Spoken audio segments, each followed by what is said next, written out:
Salut à toi, c'est Eitaku. Apparemment, tu viens de tomber par hasard sur cette chaîne. Si tu es ici, c'est que tu es intéressé par les mangas et les animés, bien évidemment. Ou que tu n'en as tout simplement rien à foutre et que tu t'es simplement perdu. Soit l'un, soit l'autre. Bon, je vais dire les choses clairement dès le début. Au moins, tu sauras à quoi t'en tenir. Je suis un grand fan de l'animation japonaise et je vais centrer les vidéos de cette chaîne autour de ce thème. Je vois beaucoup de gens parler d'animation. Et quand je dis animation, je parle de tout ce qui concerne les mouvements des personnages. Beaucoup de gens font des threads hyper longs sur Twitter, des grands threads énormes. Mais je trouve que le format, franchement, ne permet pas de s'exprimer convenablement sur l'animation. Tu es obligé, en quelque sorte, de te limiter. Puisque, par exemple, sur Twitter, tu ne peux pas faire des tweets de plus de 280 caractères.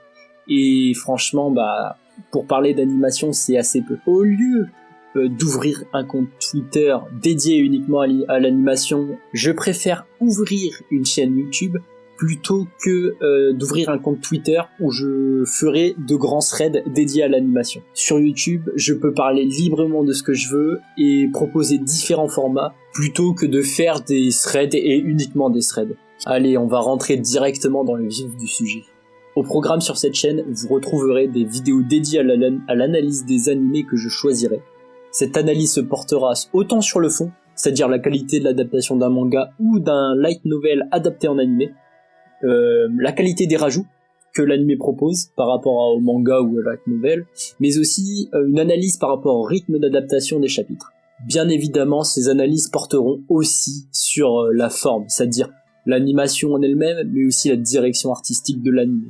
Bien évidemment, qui dit animation dit animateur, et au sein de ces vidéos, je vais bien évidemment mettre en avant les animateurs concernés par les scènes que je vais exposer. Ces analyses concerneront aussi bien les animés dits mainstream, c'est-à-dire les animés très populaires et connus par un large public, mais aussi les animés considérés comme sous-cotés. Je prends un exemple, Rainbow par exemple. En animé, c'est clairement sous-coté, parce que c'est pas si populaire qu'un One Piece par exemple. D'autres vidéos permettront de vous faire découvrir des animés et mangas que j'apprécie. C'est un format assez facile à faire, donc elles arriveront franchement assez souvent, et bien plus souvent que les vidéos dont je vous ai parlé juste avant. Parce que les vidéos dont je vous ai parlé juste avant nécessitent vraiment de la recherche, puisqu'il faut choisir les scènes qu'on montre à l'écran, il faut se renseigner sur les animateurs concernés, il faut quand même rédiger quelque chose à l'écrit avant de tourner la vidéo, comme pour toute vidéo bien évidemment, et ça prend du temps. Sur cette chaîne, je vais pas uniquement me contenter de faire de simples reviews d'anime ou de manga, et je vais essayer de parler de tout ce qu'il y a autour.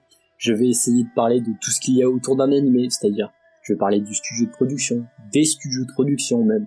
Je vais parler du staff qui travaille sur l'animé, pas uniquement sur l'animation, mais aussi sur le sound design, sur le compositing et plein de choses comme ça.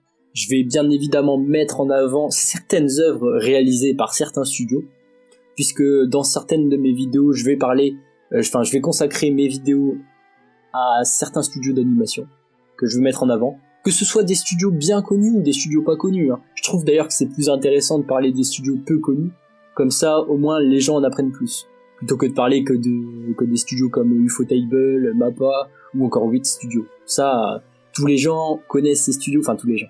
Beaucoup de gens connaissent ces studios. Pour la présentation des mangas que j'apprécie, je vais bien évidemment parler de l'auteur en général, de ses anciennes œuvres, de l'œuvre en question, de l'œuvre que je veux présenter, mais aussi du message de l'œuvre. Et je trouve ça vraiment important de parler de ça. Par contre, et ça je ne sais pas encore si je vais le faire, je ne sais pas si je vais vous proposer des vidéos achat manga ou présentation de ma mangatech, car beaucoup de youtubeurs manga proposent déjà ces vidéos. Et je ne sais pas si ça vous intéresserait très clairement de voir encore une fois le même contenu. Surtout que c'est quand même un contenu qu'on voit énormément sur le YouTube manga. Quand j'aurai une communauté assez développée quand même, eh bien si ça intéresse la communauté, pourquoi pas, je pourrais faire ces vidéos-là, mais personnellement ça ne m'intéresse pas trop. À voir après, à voir. Alors à réfléchir. Pour terminer concernant les vidéos principales, que vous pourrez bien évidemment retrouver sur ma chaîne, je pense proposer des vidéos sur mes studios d'animation favoris. J'en ai déjà parlé tout à l'heure, mais c'était plus général quand je parlais des studios d'animation. Je vais essayer de dédier une ou plusieurs vidéos bien évidemment à un studio d'animation et à plusieurs de ses productions, qu'elles soient connues ou méconnues. Concernant le rythme de mes vidéos, je pense que je vais sortir une vidéo toutes les 2 semaines dans un premier temps, histoire de savoir si je peux tenir le rythme, car j'ai vraiment un emploi du temps, quand même un emploi du temps de ministre.